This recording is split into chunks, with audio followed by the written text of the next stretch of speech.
no one can love me, no one can love you more than you love yourself.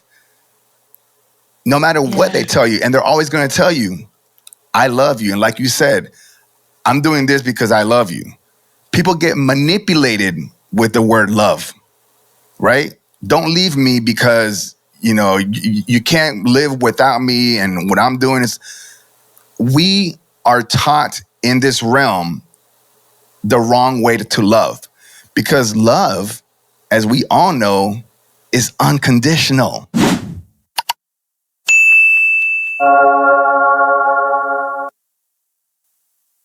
Hello, Soul Family, and welcome to another episode of Awaken to Joy. And today we have back with us Cesar Pagan, our very close friend from Beyond the Frequency 369. So if you haven't already met him or seen his work, here he is, and he will introduce himself. Hi, Cesar. Hey, how you doing?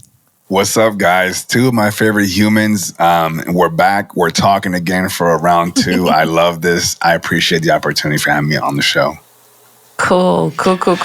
We appreciate you. Yeah, we love you too. Thank you for being here. Yeah, man. So let's dive in. Today we are going to start touching on a few things. We'll start with the juicy ones. Yes, do it. The worship gene. We were supposed to dive in last time, but we were like, next time. So now we're here.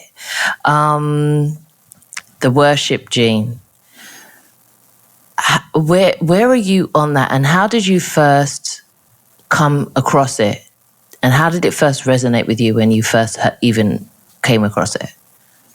Yeah, the worship gene. So, man, that was probably just recently, probably about 2 years ago, I came across that. I had read an article about scientists testing mice, and I guess they were trying to, they were figuring out things about genes, and one of those things that stuck to them was the worship gene. I'm like, a worship gene? What is that? And they were trying to prove something. They were trying to be able to turn certain genes on and off. Okay, you can turn off all your genes in some fashion or turn them all on. And they were also trying to figure out everything that we've been told about junk DNA, right? And junk genes, right? They were trying to figure out, like, is it junk and things like that. So that's what the whole experiment and articles were all about. But the worship gene stuck out because they said something along the lines of they turned it off and the mice weren't attracted to whatever it is that they were attracted before.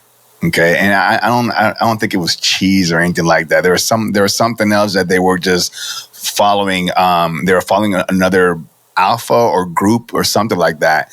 Once they turned off the worship gene on this particular mice, it stopped following everybody. It started doing its own thing.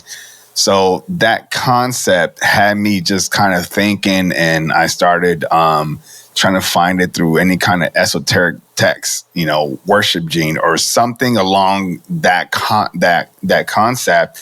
And then I, ran into the stories of Enki and Enlil and how they created man and things like that, and how Enki, who was the engineer, he went ahead and put a lot of the Anunnaki knowledge in our DNA.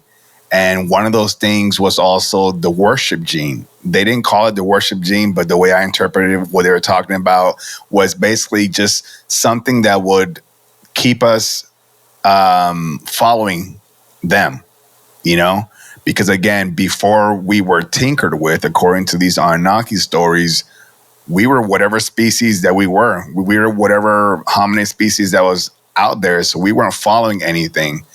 So I was like, wow, they needed to find a way for us to be, subservient to them. So if they're these genius alien species, I'm sure they can, turn something on or tweak something. So yeah, I was just like, all right, cool. But then I also found out that, once you realize that you can just by your pure will, just turn it off.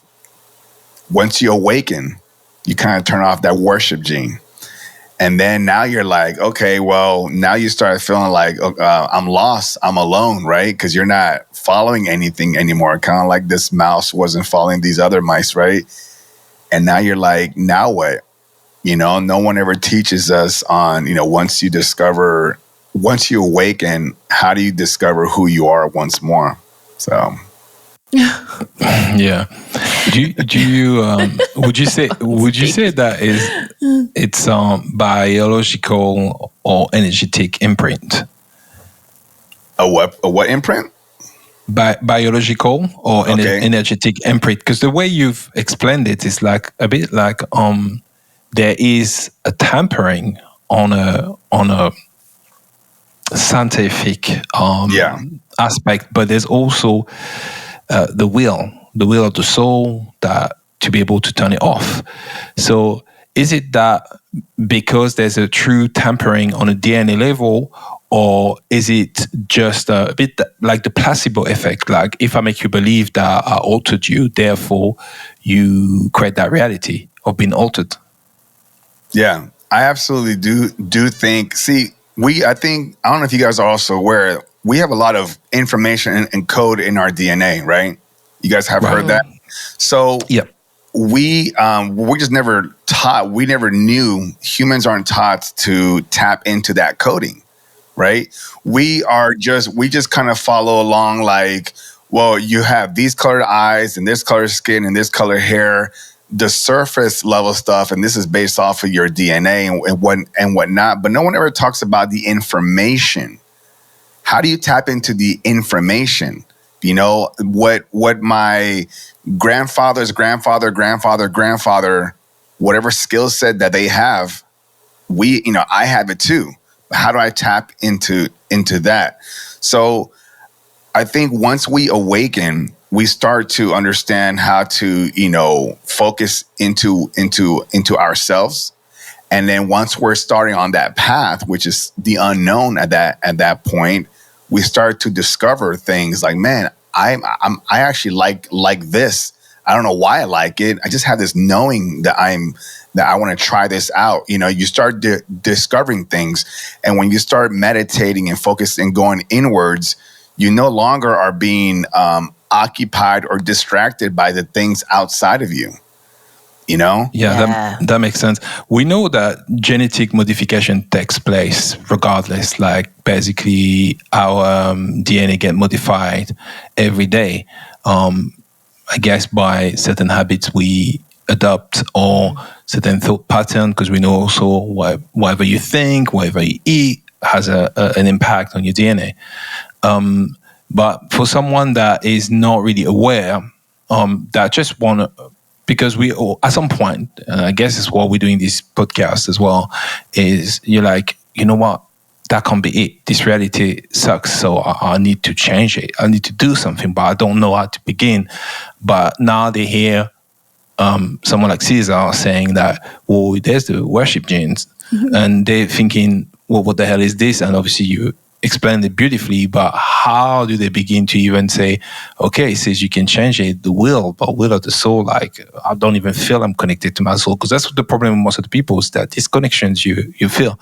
How would you start to stop worshiping? Because it goes far, like even on your everyday to the life, whether you believe that, I don't know, like you have to vote because they above you, these people, so they've got to take decision for you. Because it goes it's really late. How do you change your life? How do you begin? How did you do it? Yeah, I would say question what you think you already know. Okay, everything that's been taught to you, from religion to why the sky is blue, to why birds fly. Everything that you've been taught in grade school, and even by your own parents. When you get to a certain point, make a decision to say, let me put that back on the table and question it, turn it upside down. So if you've gone to church for years and you've been told the same story about Jesus doing something, whatever, take that story and dissect it. Ask more questions in there. Like, for example, I would challenge somebody saying, in the Bible, there's a story about how Jesus left at 12 years old, right? And then he came back at 30 years old. That's it. He came back on the back of a donkey, came back to his town and things like that. And then for 3 years he was preaching and things like that before he got killed. So I would take that story and say, first question, where did he go from between 12 and 30? They don't talk about that in the Bible. But when you sit there and you read the story, you just hear that he left as a young kid and then he made it back in 30 years old and stuff. So questions like that I've asked before, and I've been told at the church that I was interrupting. Like, I'm interrupting the pastor's story. I thought you're teaching us something, questions like that. Questions like, let's say the Jehovah's Witness, you've heard of them, right? They have, I think they were in they have this big belief about only 144,000 witnesses or people can be saved. So I'm like, okay, why are you telling me then? If there's only 144,000 slots and you want to be on that bus, why are you preaching? Why are you knocking on doors? How many people live in this city alone? It's more than 144,000, right? And then when I've asked these people, they're like, don't answer me. Go back and figure it out. You know what I mean? So that's why I'm saying, like, people just kind of like start doing it and they don't even know why. Why are you knocking on doors? Why are you preaching this? If there's only so many slots, why, and once you start to question that, people start to wake up. And then that's when, to answer your question, that's where the worship gene just turns off. Hi, and now for a very important announcement. We've noticed that half of you are not subscribed, but you are watching. And we know it's not deliberate. I do it all the time. So check if you're subscribed, and if not, press the subscribe button, then the notification bell. And that way, when we go live on Sundays, or we do a Catch Us If You Can, you won't miss it. If you love to support our channel, you can go on our Ko-Fi where you can buy us a cup of coffee. You also can join our Discord, and you also can become a Sovereign Soul platform member. Thank you, and back to the show. This is the thing. I can really relate to you being shut down in church, because that's literally what used to get me taken out of Sunday school and have to go and make sandwiches for everybody.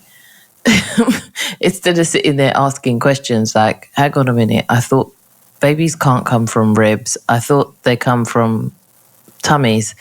And so then how did the man have the baby? Listen, too many questions. Yeah. And not enough answers for me. And they just sent me out of there. So I do get that. Yeah. What would you say to somebody who feels like the questioning of it alone is the offense? Because that's really what I felt like I was met with. Like, to question it was the grand offense. Like, I'd be disrespectful for even asking the question. How would you approach somebody who does have those questions but feels like if they ask them, they'll be met with that type of energy? Like, what advice would you have for someone who faces that? I mean, we've talked in different fashions. We talked about fear, how that controls everything, right? And these powers to be who tell you that if you question what we're telling you, X, Y, and Z is going to happen. You're going to go to hell. You're going to disrespect the big guy. You're going to you'll be kicked out of the congregation. Like, there's all. So they don't have to explain anything further than just the narrative. They throw fear in there, so you would stop asking the questions. So for somebody who's in that situation, stop asking those people. go. They're not going to give you the answer. Who cares whether they know or they don't know? Who cares? They're not giving you the answer. If something's coming from love, right? They'll answer it. They'll be like, I'm so happy that you asked. Here, please sit down. Let me explain. But if they stop you and the shutters come down and the lock and keys get thrown away, don't get upset. Just worship gene now turned off, deactivated, and you turn around. Just like that. And then you turn around and then you go and say, okay, well, the answer is out here somewhere. Now, that's the other level. Now you're still looking outside of what? Of yourself for the answer, right? That's the other part. So you stopped asking the people that normally give you the answers, mom, dad, churches, whatever the case is, and now you're still looking outside. You're not going to find the answer outside, okay? Yeah, absolutely. When you start realizing, but you have to go through that process. You're going to research and things like that, but something, a conversation, a book, a dream, whatever, but something in that process of searching will then speak to you and say, hey, guess what? You already know the answer. Just quiet down. Quiet down. You're looking in the wrong place. It's like that's good. That's really good advice. peeling all the layers of an onion. It's really like that because I always been someone that gets very perplexed about certain things I've heard, or people trying to tell me something, or just like putting a statement out there and just leave it like that. And everyone say, "Oh, this is," which we can hear a lot. Actually, people say the Anunnaki, that's what they did. Boom, that's it, and we are to kind of like believe what we hear. And I like the fact that you say that you push people to really look within and stop trying to ask the same person that trying to tell you, basically you shouldn't even be talking, the answer. And that leads me to also dig deeper when it comes to this, because there's a lot of people who mention the divine intervention. And a part of me saying, okay, but if it's that easy, I can just turn it off, stop worshiping. I'm waking up, that's it. I'm not under the influence anymore. Then a lot of people would have already surely done it. But the way we are presented with it is like our consciousness has risen. Now we just more aware. And then some of us might need a bit of a divine intervention. But there's a bit of like sort of a missing information here. Because I'm thinking if it took thousands of years of people not being able to do that, being under the influence of many empires, and they all, fell anyway, they usually doomed at the end anyway. But it's like consecutively you've seen this happening, whether it's the Roman Empire or whatever empire that took place. I find it really, really hard to believe that throughout our old history, none of us actually woke up. It seems like there's been few people, but now we're the most enlightened people. And part of me is thinking, okay, there's what is his name?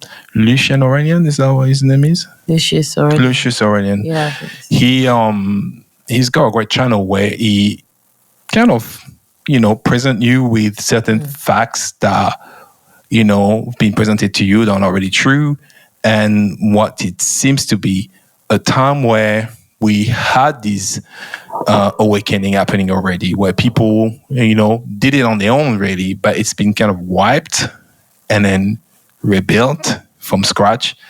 Do you think we need a divine intervention, or do you think that's the whole illusion, make you feel like a divine intervention needs to happen in order for people to wake up, or we can truly do it on our own?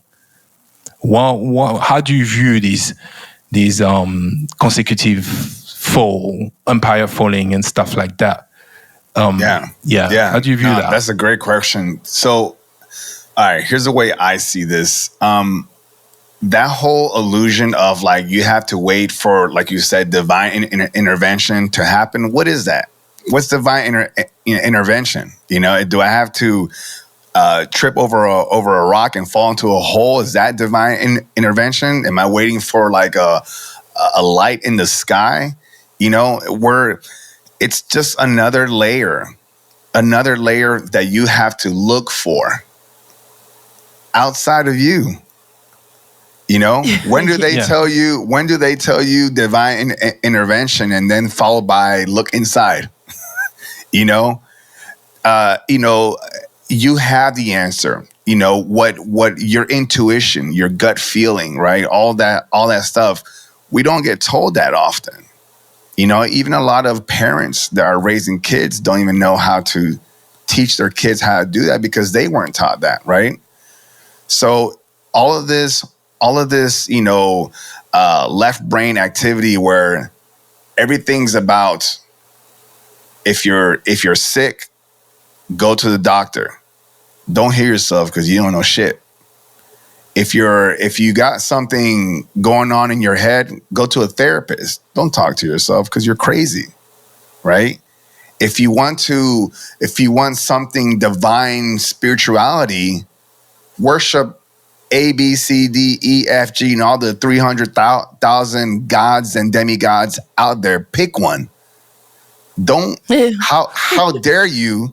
How dare you love yourself and worship yourself? I shouldn't even say worship yourself, but find value in yourself. You know, what are you? How dare you compare yourself to a god? You know, so it's like they teach you to look outside of you all the time. Everything's about outside, all the noise. So what does it sound like to be quiet? What does your own voice sound like? A lot of people don't even know that. You know, what does it sound like for you when you're meditating to hear yourself breathe, to hear your heartbeat? Like who has time for that? What are you doing spending time? Stop staying still. Go. Why? Just go. Why? That's the way this world is. Just keep going. Yeah. Or you're going to fall back. Well, it says who? Who made up this rule? I didn't make up this rule. Yeah. Because really, I think, Lucius Aurelian's doing a beautiful work on kind of like getting people to realize there's more to it than what they think it is. Like, I don't think it's our first time trying to awaken the whole population. I think there's been several resets, hence why we're told all these beautiful buildings. Well, we don't build these buildings anymore. We lost the trade. We don't know how to do it, which sounds very ridiculous for me. But it's the same idea. It's the fact that we're under the impression that the humanity now, it's kind of nicer. And we all, la-di-da, all waking up. And it sounds a bit like a looping pattern. I think we've done that before. I think because how would you explain, like you just said, out of your will, if it's that simple, I'm sure all of us will figure that one out very quickly. There's got to be a reset somewhere that stopped that process, because that's very much a natural process. I mean, you can see in children, before you told them how to behave themselves and the natural way they play, they're not going to ask you how to play. They're just going to play. Yeah. They make a game out of anything. School. Yeah. You're right. Any game, right? You give them a rock and some sticks, and they'll figure out, how to play with that. But it's the education system. The education system to me is an assembly line. You go into grade school and you're told that you have to commute to a place to do something. Well, you do that when you go to work. You commute to a place. You go to grade school and it says that you got to be here for a certain amount of time. Well, you do the same thing when you go to work. You go to grade school and you're given a chain of command. At school, and at work, chain of command too, right? If you don't do your work in school XYZ penalties. If you don't do your work it's an assembly line. All they do is and then tests are stupid. Tests are stupid. I'm going to tell you why. Because tests, all that is saying is that here's the narrative. I want you to repeat it back. If you get it wrong, if you don't repeat it back, you're wrong. You get a bad grade. Yeah. If you repeat it well, you get a good grade, and you keep going. You keep, going until you graduate, and then you go to college, which I personally think it's a waste of time. For those that are going to college, great. I'm not saying you guys suck or anything. I'm just saying that the concept of college doesn't make sense because you're getting a degree to regurgitate what's been told. It's their truth. It's not your truth. You have no idea if that information is actually right or wrong and everything, and when it was last updated. And if it gets updated, it's updated based off of someone else's reasoning and thought process. Then you get out of school, and then now you have all this debt. And then you go and try to get a job, and the job says, oh, well, what's your qualifications? I don't have any, but I have a 4-year degree. And they're like, yeah, but we need some experience. Well, how does that work? It's like the cart before the horse. And it's the constant carrot. It's this promise, the promise that's never reached. Well, and they squeeze you until you die, and then what?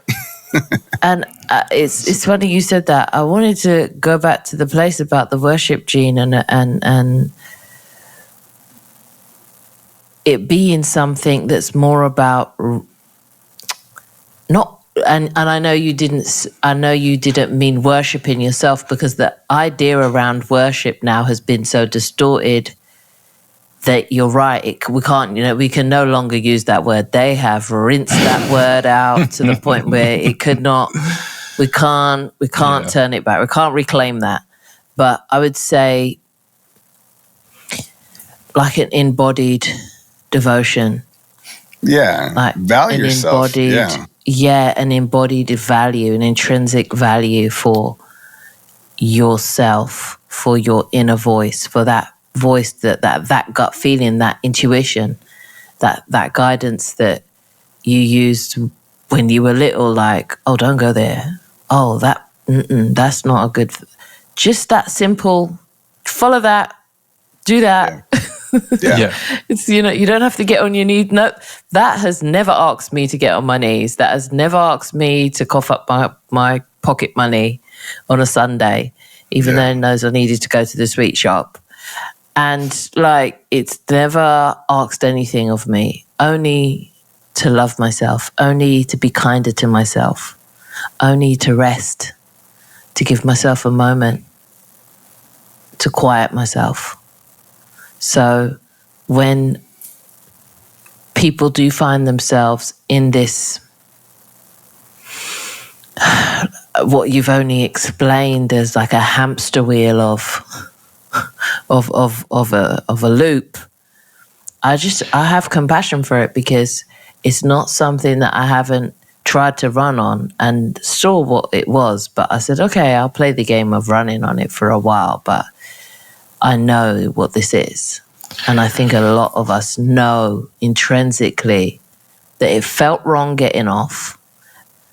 Like getting onto it in the first place felt wrong, and getting off was a challenge. It was because not everyone else wants you to get off. Yeah, you know what I mean. Yeah, no, I get it. You're then questioned, why are you getting off? Well, who do you think you are? This is the thing. When people question you, it's a bit what you were saying about the fact that you do have to question. So do question me if you want to. I think in its own way, that's not much of a problem, provided that we all allow to question. But when you say, for instance, the story of the Anunnaki being the one that modified the human template, and obviously, if you say human template, that someone had to make it somewhere. So, that means that there was already sort of a creations So some say the Anunnaki created the humans, but some say no, they went and just did the modifications on the humans. So were we the first one, even before they were there? What really happened there? There's obviously some people have the different version, but at the same time, when I'm thinking about any modification, I'm thinking, okay, if they are beings that are more advanced than us and were more advanced than us, surely they would have known that just by your will, you can revert this. And that's what got me also questioning about, was it more of a DNA modification or just a set of belief? We all have the ability to believe, and actually using our own power against us, so to speak, more by saying that, I modified you, and that's why you're acting like this. Therefore, you can't stop or help yourself worshipping me. If you accuse someone enough and they believe you, eventually they become what you accuse them about. Now we know that works like that, even in psychology. They know that.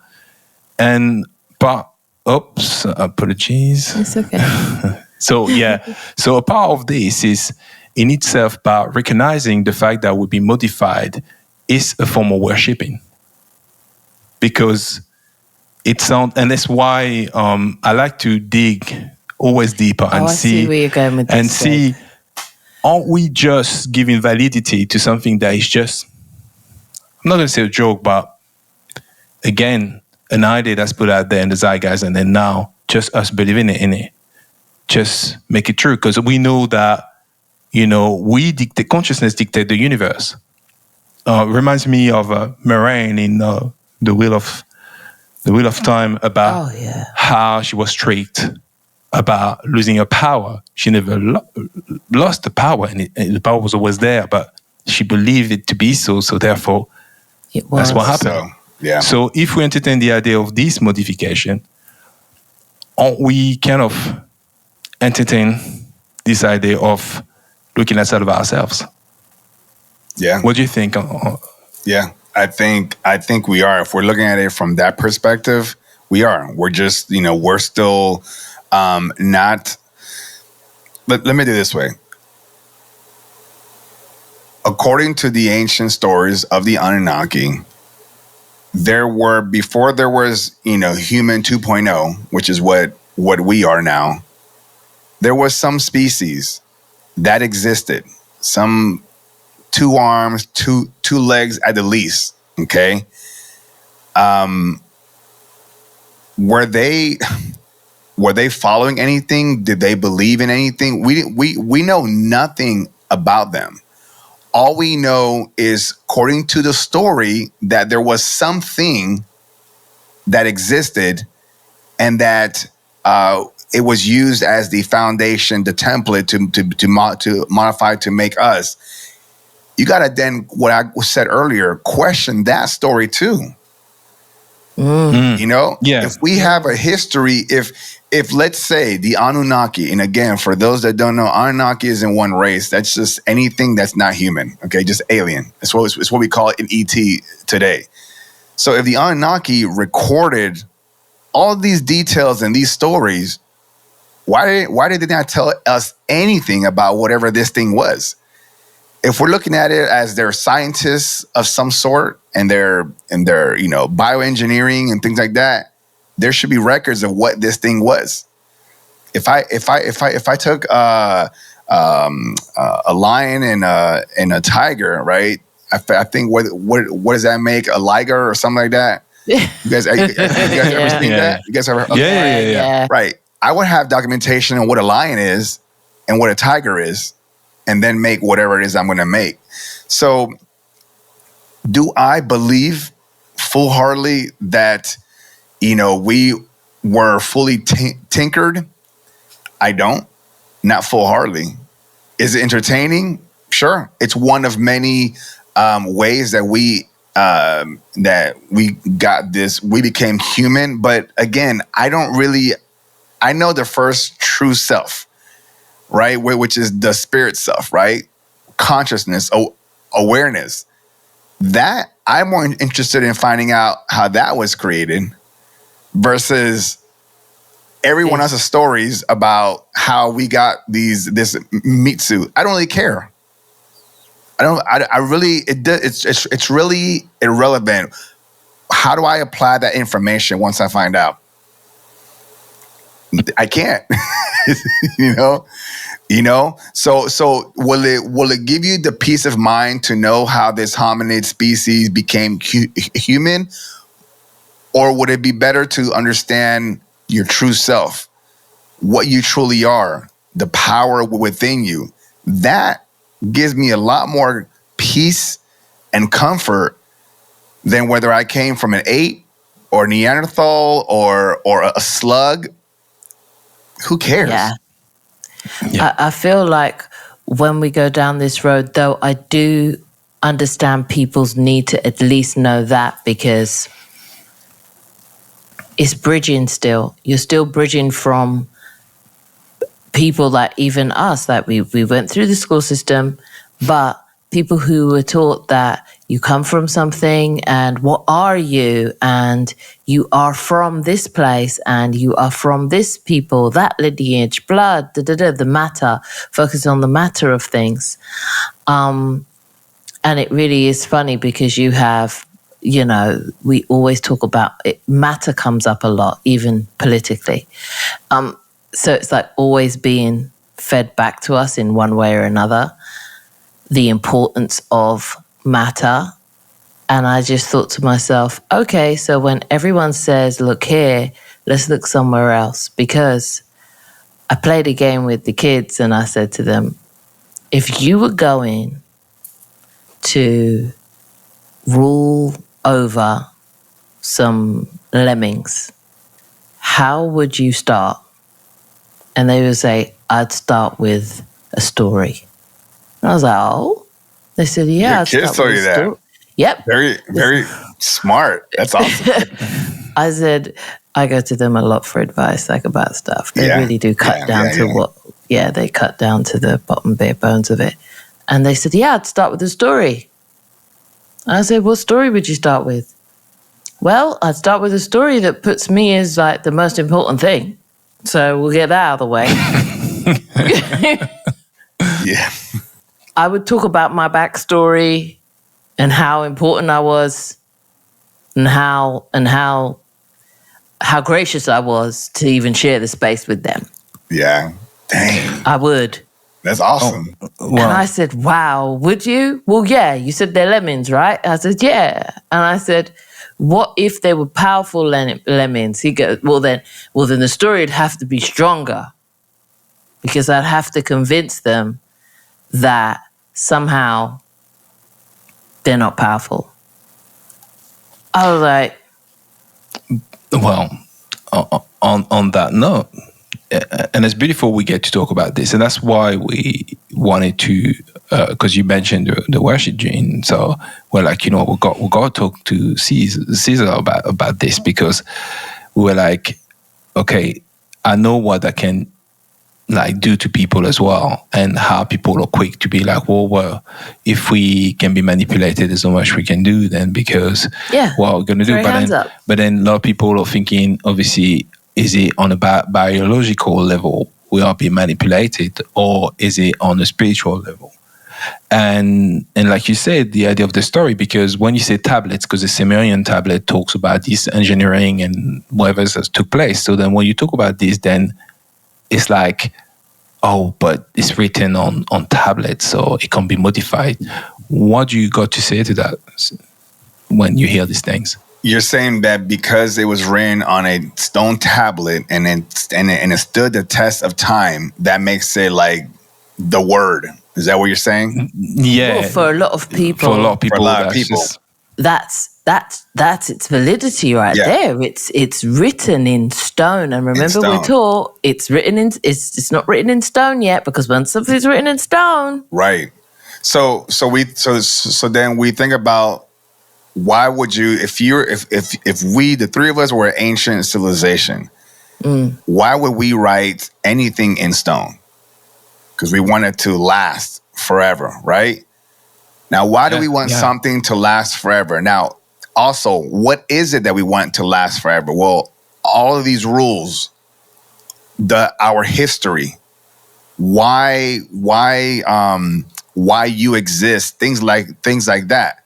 Like you said, like your child said, we want to make sure that this story stand the test of time. So these humans, in this case, will stay in control. I mean, or under our control. Yeah, Because that makes sense. if we're not here, the tablets are. Now the intention wasn't for the Anunnaki to leave. That they thought they had forever to be here. But because they're prime directives, they're higher folks, right? Because there's a chain of command, there's levels to this, right? They found out that, hey, you guys, you little group, you faction that went over there, you guys creating a new species and everything and blah, blah, blah. Again, I'm talking about according to the narrative, right? So Right. they ended up just saying, you guys got to get out. So they ended up saying, well, we'll come back. We'll come back on a different time, right? So they ended up leaving a rule book and everything, and they picked these humans that were these adept initiatives. All right, these people who were connected with the Anunnaki. They had some blood or DNA, right? Half Anunnaki, half human. Some of these were these Egyptian gods. Cleopatra, all them folks and everything. They were half ET, half human and everything stuff. They left it to these folks, and then also your priest kings. The ones, the 1% that was taught how to read this stuff, so they can tell the other 99% that couldn't read, well, this is what the bosses say and blah blah blah and everything. And back then they weren't saying one God. They were saying this God, and then this group, this God. So the point is that the tablets were written. Once you understand why they're written, then you now come back to where we're at now, today, and then you make a choice. Yeah. Yeah. And then you make a choice. But if you don't understand why those tablets were written, then there's no choice to make. You just like, I'm just gonna follow through. So it takes our podcasts and conversations like this for people to listen and say, damn, I thought the tablets were it. That's it. I didn't know there was a little more story to that. Let me go look. Let me go question. Now they wake up. Well, and absolutely. And when I dug deeper as well, because I didn't ever push any one religion on them. For me, I was like, this is what religion is. They were like, what even is religion? And I was like, wow, they were why kids. Why? What, but why? But why would people follow a religion, and what is a religion? And once I had to explain it, what it is, they were like, why would I want to learn about that? And I was like, because everybody else does. Right. And they were like, why?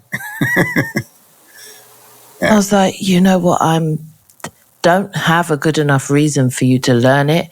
I just need you to know so that you can understand where other people are coming from sometimes. They're like, all right. People are coming from sometimes. Then I'll do it for that. Yeah. I'll do it for that, just so I just know where they're coming from.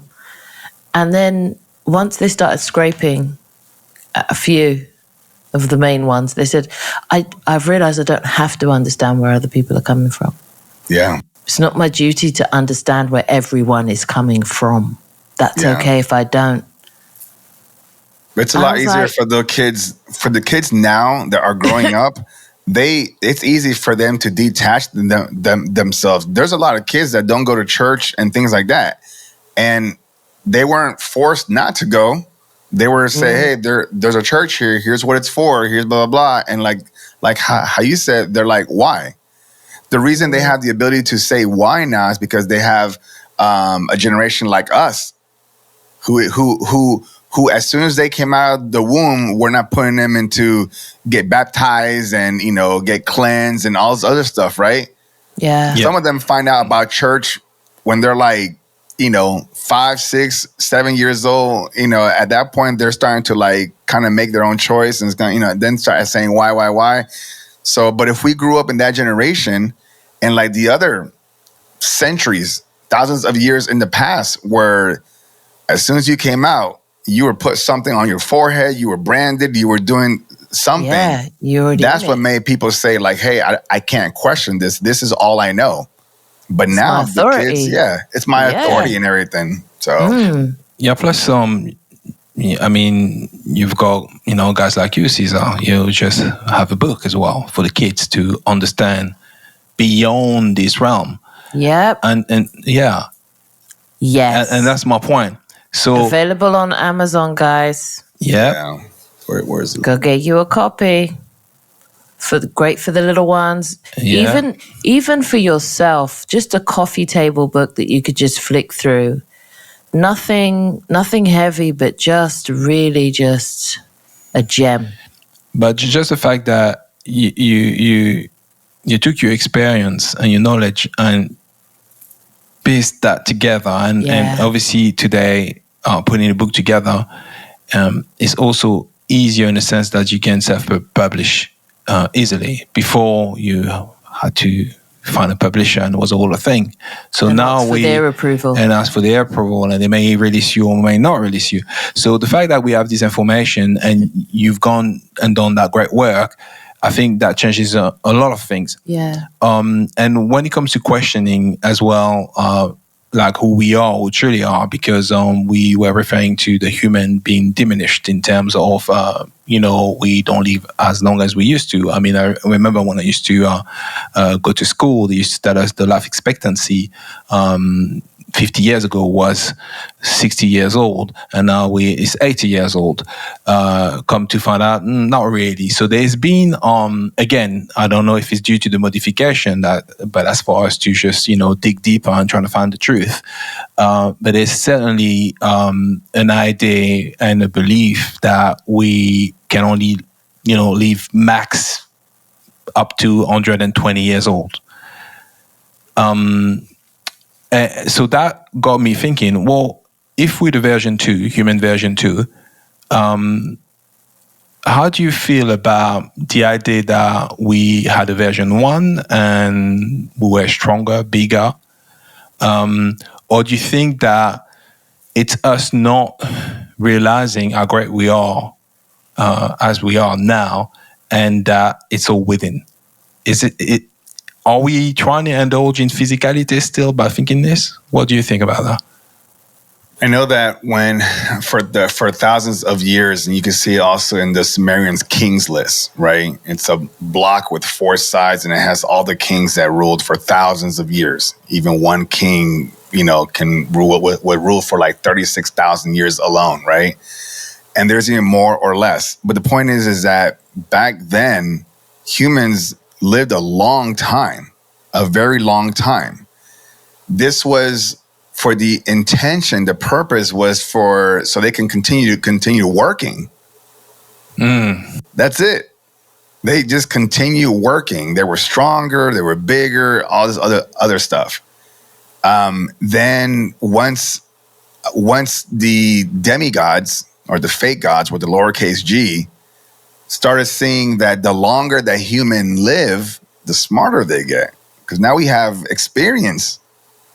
You can learn. I mean, look, like even today, you have folks that reach 80 years old and they still feel like they don't know nothing. Yeah. Back then, right? And then they feel like, man, what have I done with my life? And now they're regretting that they didn't do this. No, forget that. It's not you. It's not you. Yeah. Okay. This lifespan was what was made intentional. So, again, according to the ancient texts, chromosome 2 was taken out and telomere caps were put in on each side, and that's genetic material. So then that once that genetic material wears out, now you start to age. They did that. That's bioengineering. So they took it out, right? Scientists today go back to chromosome 2 and says, there's no way in the time span of what we think man has existed, let's say 6,000 years, that's what they say, right? Because of the Sumerians and whatnot. There's no way that we could have evolved like that, you know? Like something had to interfere, put their hand in it, tinker it, and put it back. It would have took millions and millions and millions of years to have that kind of evolution and stuff. Wow. So, yeah, so science is trying to explain something that it probably will never be able to explain, but it's doing its best, okay? And once again, we go back to that word choice. You choose what feels right. Everybody's going to tell you a story. Out of 10 stories, one of those resonates with you. You don't know why. You don't ask why. You just have this knowing. Follow that. See where that takes you. I guarantee you it'll take you a lot farther than the other 9 stories that don't resonate with you. Absolutely. Yeah, that makes a lot of sense. I do always think about, the giants of a species, they were in this realm before.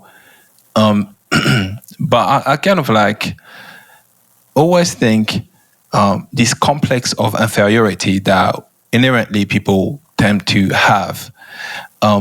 We see it when they're talking about the ETs, or even when we find out about a certain building that has been built and we can't recreate, and we always think, with our little frame, there was no way we could do that. Although we know there's sound technology where levitation can take place, a lot of things that now we know, even science is catching up with that. But I think that, this complex of inferiority, I think that is very, very present. And like you say, like asking yourself, which then leads me to think, okay, then intuition. But now we have, seems that we have an imbalance between the masculine and feminine energy. What do you do to tap in your intuition? What is your practice? How do I get in touch with my feminine side? Yeah. So when I still come from a generation where my dad, gave a little bit of hugs, not too much, just kind of pat on the head. Good job. Right. But so I had to kind of let go of that. Okay. I made a choice when I left the house to become an adult, and I let go of religion. I let go of, being the tough guy and things like that. I went and I joined the military. So, I kind of had to do some of that too. But in the military, it's like, if you get hurt, you suck, you're weak. So don't complain about so I had to go through all of that. Then you project that to your kids. That's what they see. You don't have to tell them. By just seeing, they're like, that's how you should act. So the way that I ended up, once out of the military, out of all that stuff, right, in my awakening process, I realized that again, love, we talk about that word a lot. Like, how do you love? How do you love when you've never been taught how to love? Where do you go? So I go back to how a child learns, by seeing. So you go and you look for people that are showing love, and then you're like, that's how you do it. Just like I told you earlier in the podcast, the gatekeepers that tell you, don't do this and don't do that, right? Or how come I have this question and they don't want to answer you? I told you to stop asking them. Same process. If you're saying, well, I don't think this is love, like you get to a certain point that you're like, where you just know this doesn't feel like love. Okay. And so you go look for it. You don't know what it looks like, and you go look for it and everything. Right. But I come to this point where even today I do one practice every morning. It takes like 2 or 3 minutes. On my morning routine where I wash my face, brush my teeth, things like that, I take 2 or 3 minutes and I look in my mirror. and I look straight into my own eyes and I tell myself, I love you. If nobody is going to tell me that they love me today, guess what? Check, I already took care of that. I don't need anybody to tell me that. So I tell myself, not only do I love me, okay, and it's not, forget the ego and things. That ego is part of you too, okay? You, all of us, you are the best version of yourself right now at this moment. All the lifetimes, everything that you've experienced to get to this point, you are the perfect version that you need to be here. So if anybody tells you to get rid of your ego, that they can keep that, okay? That's part of me, everything. So I tell myself that I love myself, and then I continue to program myself, because they're already programming us through our eyes, right? With everything that we see and hear. So I'm looking at myself in my eyes. I'm telling the things that I want today. What's going to happen? I'm demanding it. I refuse anything other but, right? I demand it. And I'm also saying it out loud so I can hear myself. That's double signals right there. Mm-hmm. So that's how I get in touch with my feminine side, by reminding myself that I love myself. If no one else loves me at the end of the day, I do. And that feels way better than anything else. So, love that. I'm going to, just for the sake of mentioning it, tough love. Is it love? If the intention is coming from your heart, then I would say yes. There's a lot of people, we put labels on things. We put labels on things based off of our current belief and understanding of how things should work. But my belief system is different than someone else in the Middle East, right? What I think is right, they might think is wrong, and vice versa, right? So tough love is another one of many labels. You know, it's now if there's abuse behind it, I think abuse that doesn't really come from love. I think that comes from a low frequency and stuff. So if tough love is coming in that fashion, yeah, I'm not about that, right? So I don't know, but I just think I think my answer is just the intention. What's the intention, you know, and how much of it? Because tough love can be like someone's getting their ass kicked versus just someone just being a hard ass and stuff. You know, I can deal with that. Yeah. Yeah. And it's a fine line to walk, because I've come to realize there's a whole load of righteousness that can go into this sometimes. And the reason why I think you bring it up as well is because when you walk a different path to somebody, especially those who may not be in an awakened state, or they might be in a system that you've decided to walk away from, they, like you, can ask questions, but it's the reasoning behind their questions is usually, why are you leaving this? Why do you think you're better than this? And why are you breaking formation? You know? So as far as they're concerned, that is tough love. That is love. So that's why sometimes I'm like, love in its essence is quite ineffable, because the concept we've put around it justifies so much fuckery in this world right now, so much good intentions. It's, I'm doing this because I love you, has been done, bending other people to your will because you love them and because I see that's best for you, has been used so much. I couldn't, it's an understatement at this point. So Yeah. the idea of you stepping into yourself and saying, I love you, and you being that center point for what that means at the beginning of every day.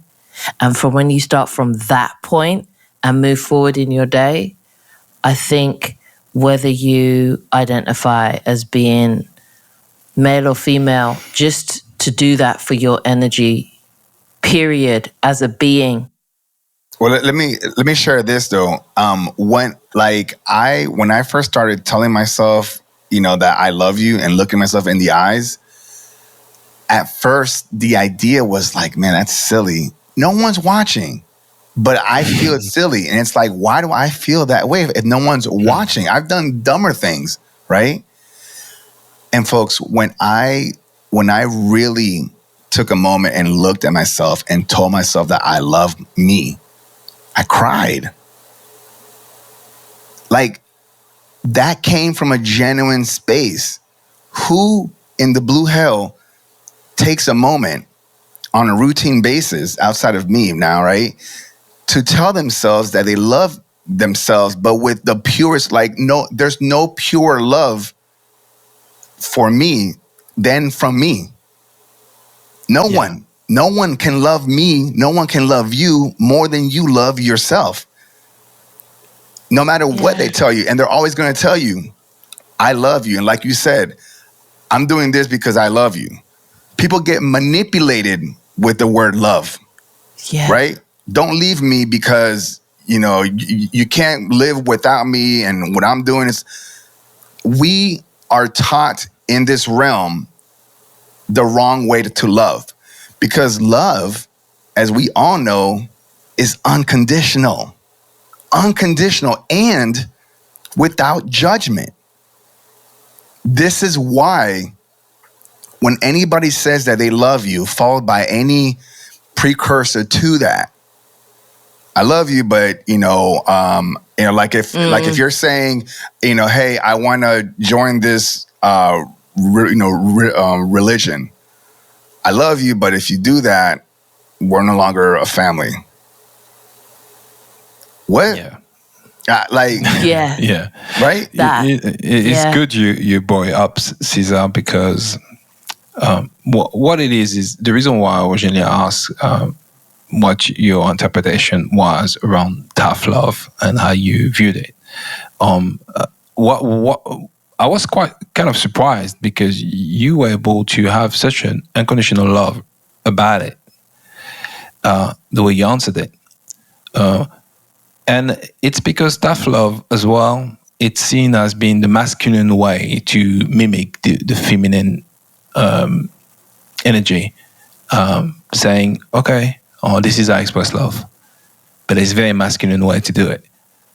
And obviously we all seen it. We know how it can look like. Now, I'm not saying it's always the case, but like you answered, it was very unconditional. You're like, we're like, it's all about the intention.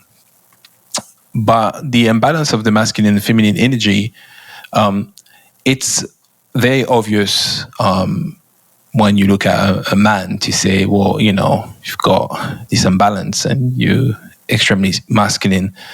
And then not so obvious when it comes to women, because we expect them to be, the nurturing, species and the one that knows how to do all that stuff. And us men, we just don't have a clue of how it's done.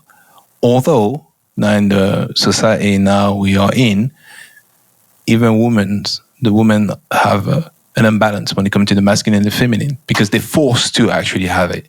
It's kind of like how you survive in the society. And I've even seen some women saying tough love, like it's not just a man thing, but it's very much more of a man thing, specifically back in the 80s and 90s growing up. I've experienced it, so I'm sure you did as well. Yeah. I think it's something we weren't allowed to speak about. No. The fact that a lot of the enforcers behind this tough love were feminine. A lot of times when people talk about, my dad used to beat me. Yeah, but your mum used to tear your ass up too. Like, listen, quick with the slipper. Yeah. The slipper game was real. Bruce Lee ain't got nothing on that slipper game. If that slipper could be across the whole room, somehow that slipper goes through all the furniture. I used to be more afraid of my mom whenever it came to corrective action, because there was a lot of emotion coming behind that. My dad I already knew like what it was. He's just like, I'm just here to enforce it. Like I was at work all day. I don't know what happened. But your mom told me that you did XYZ. I'm here to enforce it. But with the mom, she'll carry it for a while. And then when you get it, you're like, oh damn, you know? So I hear what you're saying. So I think it's like it's an inside job, and that mirror work is real. Man, it's so therapeutic, so therapeutic. And I really do relate when you say, like, when you first did it, you just felt like, this is weird. Yeah, it feels like this is off. This don't feel right. And I just, on a core level, when I felt the same way, and I said, the only reason it don't feel right is because you're out of habit to it. It's the shaking off of the old. It's the shaking off of that which you've told yourself you are. Like, the persona who says it's okay to not live like this is the person who's got the problem with it. But at your core, this feels all good. Yeah. This feels like, okay, we're back now. Yeah. We're back online. You know, once for me, talking about me, once I felt what love really is, then I know how to give it. Yeah. Like, you can't give something that you don't really understand, you know? I can't talk about a subject that I've never read into or heard or talked about or has been taught to me. So, but love, that's a subject that I don't need a book. I don't need someone to teach me. You know, once you feel it, you're like, yeah, that's it. That's it. And now that you know what's it, then you give it. I hug my kids like crazy every minute that I get. Come here. They're like, oh, you know, now they're all into it and stuff. But I hug him because my dad didn't do all that. Not saying that he didn't love me. It's just not what he did. But I hug the hell out of my kids all the time. When we're sitting, like watching a movie, they're not like over there on that couch or on this seat. They're right here under my arms. Yeah. And like I've watched like a movie and stuff where I would just turn and look at my kids and I'm like, damn, that's love, man. Like I feel their hearts beating. We're here in this, you know, moment and everything, right? So like I'm still learning. I don't know what love fully is yet. I'm still having this human experience, but I sure as hell have a damn good idea what it should be. You know what I mean? Yeah, So, yeah, 100%. And I think also when you go through when you decide and you sign up for a certain type of childhood, even if, and I know that sometimes people say, well, how do you know? But one thing Jim Rohn was talking about in one of his books that I read was saying that when you have an example of what isn't, you're given an inverted blueprint of what is. Yeah, that's so true. It's like, damn, yeah. If you've never received love, one thing you have is a chalk outline of what it's not. So what not to do? So all you need to do is what not to do. You just got the other one, what not to do. You got the what not to do lesson. But that means you still have the answers. It's not, I didn't know, so I couldn't know. You still have the answers. They're still there. They're right there. But you got to question it now. You got to question it. Like, is this love? No? Okay. Then you just do a 180. Exactly. You're like, thanks for showing me what it isn't. Yeah. If people can apply what you just said, because everybody comes to a certain point where you know, according to what you understand, what's right and what's wrong, right? So let's say the wrong stuff, right? There should be no question about like, well, do you know the right way to do it, or do you know the opposite of it? No one should be saying I don't. You know, we have the answer. we feel it. Even little kids that do something wrong, they don't know that it's wrong, but they're like, it doesn't feel right. They feel icky about it and stuff. They're like, their intuition, their soul is telling them, nah, that's not for you. You know? Yeah.